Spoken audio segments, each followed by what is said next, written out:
வணக்கம். JK with JK channel மூலம் வரவேற்கிறேன். நான் எவ்வளவு உழைச்சாலும் என்னுடைய பணம் கையிலே நிற்க மாட்டுது. எவ்வளோ நைட்டும் பகலுமா உழைக்கிறேன், பார்ட் டைம் ஜாப் செய்கிறேன், எல்லா விதமான கஷ்டங்களை பட்டு பணத்தை சேர்த்து வைக்கிறேன். திடீர்னு ஒரு செலவு வருது, அந்த செலவில் எல்லாமே கரைஞ்சு போகுது. ஒரு அமௌண்ட்டை எதிர்பார்க்குறேன், எங்கள் வீட்டு சைட்லேருந்து ஒரு பணம் வரும்னு எதிர்பார்க்குறேன். பணத்தை கொடுத்தாங்க, ஆனால் வந்த ஸ்பீடில் எப்படி போச்சுன்னே தெரியல.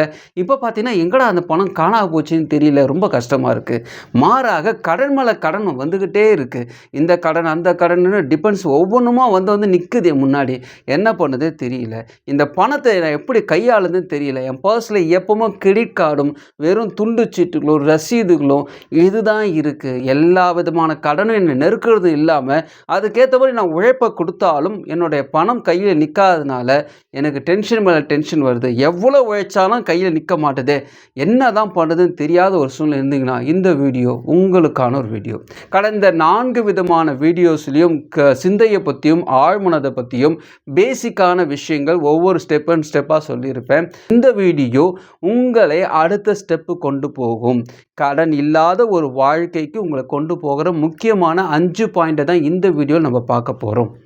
நம்பர் 1, பணத்தை ஈர்க்கும் சிந்தை. பணக்காரர்கள் பணத்தை சம்பாதிப்பதில்லை, மாறாக பணத்தை ஈர்க்கிறார்கள். பணத்தை ஈர்ப்பதும் ஒரு பிஸ்னஸை ஈர்ப்பதும் ஒரே வகையில் மேற்கொள்வார்கள்.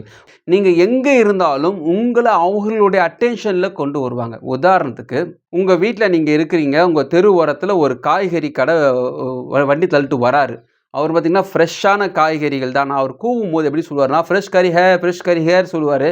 நம்ம வீட்டில் இருக்கும்போது ஒரு என்ன சத்தம் போடுறாரு, வித்தியாசமாக ஒரு சத்தத்தை போடுறாரு, நமக்கு புரியாது. என்ன இது வித்தியாசமாக ஒரு சத்தம் வருது, அது புரிகிற மாதிரியே இருக்கும், புரியாத மாதிரியே இருக்கும். ஃப்ரெஷ் கறி என்ன கறியை விற்கிறாங்களான்ட்டு பால்கனியை திறந்து பார்த்தா அங்கே காய்கறி கடை தான் இருப்பார். அவர் நம்ம யார் பால்கனியை திறப்பாங்கன்னு காத்துட்ருப்பார். உங்களை பார்த்த உடனே அடுத்தது ஐயா ஃப்ரெஷ்ஷான காய்கறி இருக்குது வாங்கியிருக்கீங்களா கேட்பார். அப்போ தான் புரியும் நமக்கு, ஆஹா இந்த மனுஷன் நம்ம வெளியே வர்றதுக்காக இது போல் புரியாத ஒரு வார்த்தையை யூஸ் பண்ணி வெளியே வர வச்சிட்டாரு. உங்களுடைய சிந்தையினால பணத்தை ஈர்க்க முடியும். ஒரு குழந்தைக்கு அவங்க அப்பா ஒரு கிராமாக சேர்த்துட்டு வர்றார். அந்த குழந்தை 1 வயசுலேருந்து பெரிய பிள்ளை ஆகும்போது ஒரு 20 வருஷம் ஒரு 20,000 30,000 சேர்த்து வைக்கணும் ஒரு திட்டம் வச்சுட்டு ஒவ்வொரு நாளைக்கு 1 கிராம் சேர்த்து வைக்கிறாரு வச்சுக்கோங்களேன். அதுபோல தான் கடவுள் உங்களுக்காக சேர்த்து வைத்து கொண்டே இருக்கிறார். எவ்வளோ சேர்த்துருக்காரு சொல்லுங்கன்ட்டு அந்த குழந்தையும் கேட்க முடியாது. ஏன்னா குழந்தைக்கு எதை சொன்னால் புரியும்னு அவருக்கு தெரியும். அதே போல் கடவுள் உங்களுக்காக வைத்திருக்க திட்டங்களை சில நேரத்தில் சொல்லாமல் இருக்கிறது நல்லது. அதனால் நீங்கள் என்ன புரிஞ்சுக்கணும்னா, இந்த நாளுக்கு கடவுள் எனக்கு இந்த விஷயத்துக்கு செய்கிறாருன்னா இந்த நாள் ஒரு அருமையான நாள். எனக்கு தெரியாமல் இருக்கலாம், ஆனால் எனக்காக வேலை செய்து கொண்டிருக்கிறார்.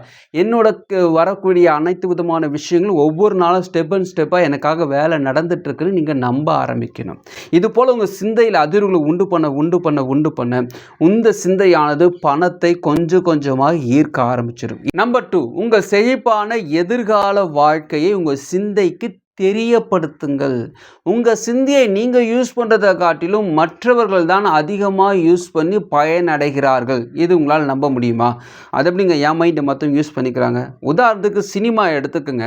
ஒரு வாரத்துக்கு அப்புறமா ரிலீஸ் ஆகிற படத்தை பற்றி ப்ரொமோஷன் நீங்கள் எந்த ஷார்ட்ஸை பார்த்தாலும் சரி, எந்த வீடியோ பார்த்தாலும் சரி, அதான் வரும். ஒரு பாட்டு அடிக்கடி மனசில் கேட்க வச்சுட்டே இருக்கும்.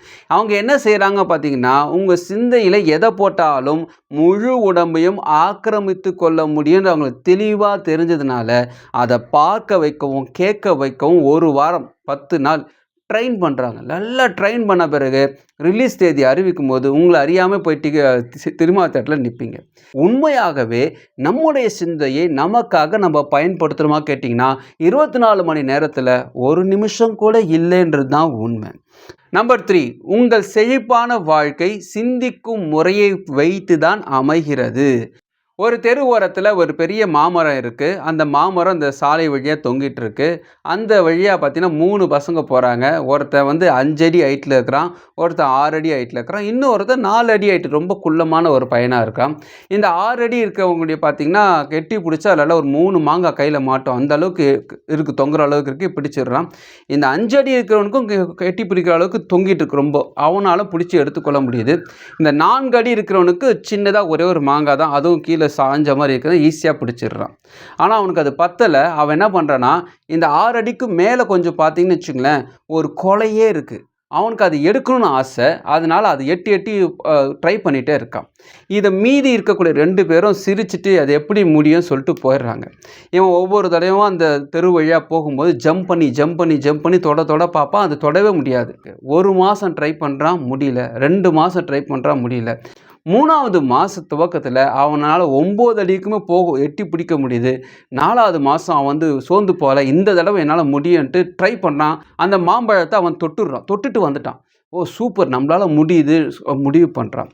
அடுத்த 5வது மாதம் அவன் மறுபடியும் ஓடி போய் மறுபடியும் ட்ரை பண்ணுறான். இந்த முறை கரெக்டாக அந்த மாம்பழத்தை தொட முடியும், பிடுங்க முடியும். ஆனால் அவன் மாம்பழத்தை தொடலை, விட்டுட்டு நான் இன்னும் பயிற்சி எடுத்துக்கிறேன். 6ஆம் மாதம் போகிறான், மறுபடியும் ஜம்ப் பண்ணுறான். அந்த கொலைக்கு மேலே இருக்கக்கூடிய கிளையே பிடிச்சி தொங்குறான். அப்படி தொங்கும் போது என்ன ஆகுதுன்னா, மீதி இருக்கக்கூடிய அனைத்து கொலைகளும் அவன் பக்கத்தில் நிற்கவோ எல்லாத்தையும் பறிக்கிறான். இந்த 4 அடி உள்ள பையன் 6 மாதத்தில் 10 அடி வளரல. இந்த 6 மாதத்தில் திறமை உள்ளவன் ஆகிறான். ஸோ சிந்தையும் அப்படி தான். நீங்கள் முயற்சி செய்ய உங்களால் இப்போ இவ்வளோ தான் யோசிக்க முடியுங்க. எனக்கு இருக்கிற டென்ஷன் என்னால் அதிகமாக யோசிக்க முடியாதுன்னு நினச்சிங்கன்னா, ஒவ்வொரு நாளும் உங்களை பற்றி நீங்கள் அதிகபட்சமாக நீங்கள் நினைக்க நீங்கள் எட்டி பிடிக்க முடியாது யாரெல்லாம் நினச்சிட்டு இருக்காங்களோ அந்த நாள் அவர்கள் எதிர்பாராத ஒரு விதத்தில் அவர்களை காட்டிலும் மேலான ஒரு வாழ்க்கை உங்களுக்கு காத்து இருக்கிறது. நம்பர் 4, உங்களுடைய சிந்தையின் பலம் எவ்வளவு என்று உங்களால் கணக்கிட முடியும், கால்குலேட் பண்ண முடியும். அதுக்கு ஒரு உதாரணத்தை சொல்கிறேன்.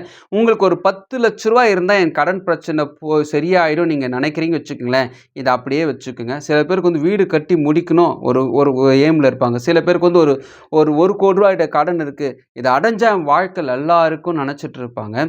இப்போ நினச்சிக்கக்கூடிய இந்த விஷயத்தை 1 மணி நேரம் உட்காந்து யோசித்து இதெல்லாம் எனக்கு கிடச்சிட்டுதாக நினைங்க.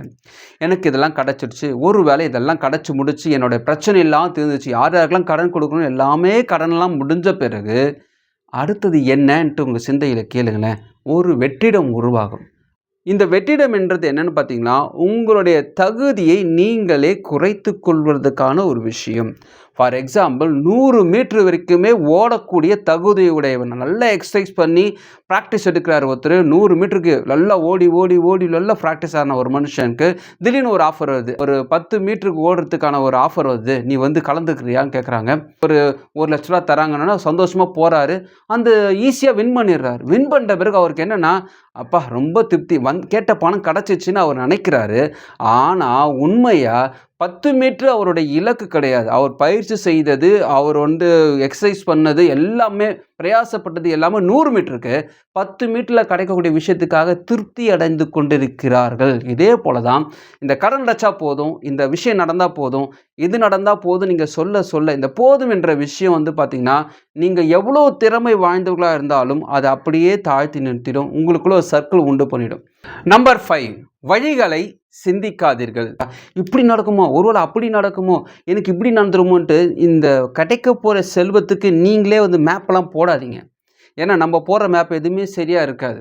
அவர் ஒரு மேப் போட்டு வச்சுருப்பார் கடவுள். அது ப்ராஃபிட்டபுளாக இருக்கும், பர்ஃபெக்டாக இருக்கும். அதாவது பறக்கக்கூடிய பறவைகளுடைய வழியை நாம் தெரியாது இருப்பது போல நம்முடைய வழியே நமக்கு தெரியாது. ஆனால் அந்த பறக்கக்கூடிய பறவைக்கு என்ன போஜனம் கொடுக்கணும், என்ன சாப்பாடு கொடுக்கணும் கடவுளுக்கு தெரியும். அதே போல் உங்களுக்கும் என்ன தரணும் அவருக்கு தெரியும்.